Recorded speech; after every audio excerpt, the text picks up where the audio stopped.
በዓለማችን ላይ ራሳቸውን ከሰው የተለየ ለማስመሰል ወይንም ለመለወጥ ብለው አስገራሚና አስፈሪ ነገሮችን የሚያደርጉ ሰዎች አይታችሁ ይሆናል። ነገር ግን ይህ ግለሰብ ያደረገው ነገር ከመደበኛ አስተሳሰብ ውጪ መሆኑ ነው።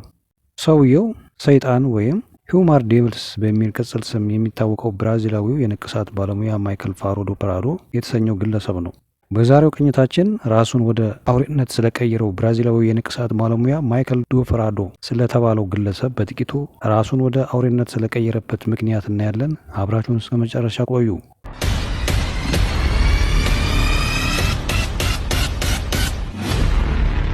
ማይክል ዶ ፕራዶ ወይንም በቅጽል ስሙ የሰው ሰይጣን በመባል የሚታወቀው ብራዚላዊው የንቅሳት አርቲስት ባለሙያ ሲሆን ይህም የሰይጣንን መምሰል ገጽታውን ለማስተካከል ባደረገው ሰፊ የሰውነት ሰርጀሪ የታወቀ ግለሰብ ነው።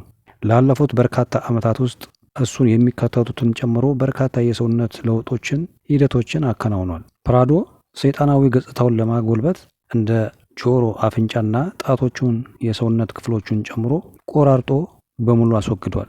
ይህ ግለሰብ ሰውነቱን በመነቀስ ታቶ በማሰራት በግምት 80 በመቶ የሚሆነው የሰውነቱንና የአይኑን ብሌን ጨምሮ በንቅሳት ሙሉ ለሙሉ ሰውነቱን ሸፍኖታል። በዚህም አላበቃም። በተጨማሪ ሰውነቱን ሰርጀሪ በማሰራት በሰውነቱ ውስጥ የተለያዩ ብረቶችና አልሙኒዮችን በማስገባትና ጭንቅላቱ ላይ ቀንድ በማስተከል ሰውነቱን ኬሚካል በመቀባት የአውሬ መልክ እንዲኖረው በማድረግ ጆሮቹን፣ አፍንጫውን በመቆራረጥ ጉንጮቹን በማስበሳት እንዲሁም ጥርሱን ትልቅ የብረት አልሙኒየም ጥርስ በማስገባት ምላሱን በመሰንጠቅ መንታ ምላስ እንዲኖረው አድርጓል። በአጠቃላይ ማይክል ፋሮ ራሱን አስፈሪ መልክ እንዲኖረው አድርጎታል። E aí, galera, Caveiro na área, mano.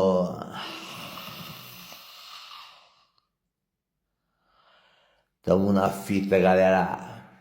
ማይክል ፋሮ አካሉን የሚያስፈራና የሚያስደነግጥ ሁኔታ ለውጧል። አፉን በስቶ አስፍቷል። ደረቱን አስተልትሏል።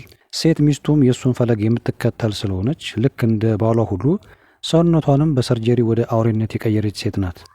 የተለያየ የህይወት አቋም ስላላት የእሷም ህይወት ሙሉ በሙሉ አካሏን ወደ አውሬነት ያስቀየረች ግለሰብ ናት። Hoje, quando me olham, vão ver isso aqui numa totalidade, né? Mas não foi algo tão premeditado, né? Eu tinha um perfil, uma imagem e falo, vou chegar a isso, né? Foi algo que foi acontecendo, né?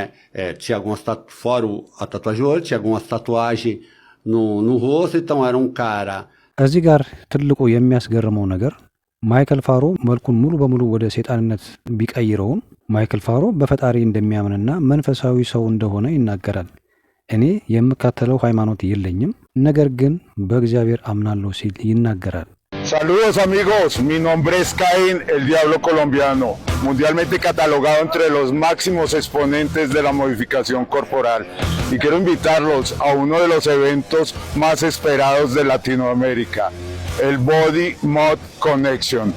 Los días 22, 23 y 24 de agosto en Medellín. También podrás compartir con excelentes exponentes. ሰዎች ባደረገው ነገር ቢበሳጩበትም በየመንገዱ በየአደባባዩ ሲዘዋወር የሚመለከቱት ሁሉ እንደ አውሬ እንጂ እንደ ሰው እንደማይቆጥሩት ይናገራል። ማይክል ፋሮ ግን ባደረገው ነገር ደስተኛ እንደሆነና መቼም እንደማይጸጸት በተደጋጋሚ ይናገራል። ለውጡን እንደ ግላዊ መግለጫና ውስጣዊ ነጻነት ይቆጥረዋል። ምቾትም እንደሚሰማው በተደጋጋሚ ይናገራል። Hoje, quando me olham, vão ver isso aqui numa totalidade, né? Mas não foi algo tão premeditado, né? Eu tinha um perfil, uma imagem e falo, vou chegar a isso, né? Foi algo que foi acontecendo, né? Tinha algumas... ማይክል ፋሮ በአንድ ወቅት የሰውነታቸው ላይ የተለየ አስፈሪ ቅርጽ ያላቸው በሚል የ2023 የጊነስ ወርልድ ሪከርድን አስገኝቶለታል። በዚህም ሰዓት በዓለማችን ማይክል ፋሮን ድርጊት የሚደግፉና እሱን መሆን የሚፈልጉና የእሱን ፈለግ የሚከተሉ ሰዎች ቀን በቀን እየጨመሩ መምጣታቸውን ነገሩን አስደንጋጭ አድርጎታል። እናንተስ በዚህ ሰው ላይ ምን ታስባላችሁ?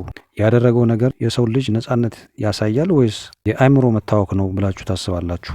ሀሳባችሁን ኮሜንት ላይ ያስቀምጡልኝ። ቪዲዮውን ከወደዳችሁት ላይክ በማድረግና አዳዲስ አስገራሚ ታሪኮች እንዲደርሷችሁ ቻናሉን ሰብስክራይብ እያደረጋችሁ ተቀላቀሉ። በቀጣይ በሌላ ታሪክ እንገናኛለን። እስከዛው በነና ቆዩን።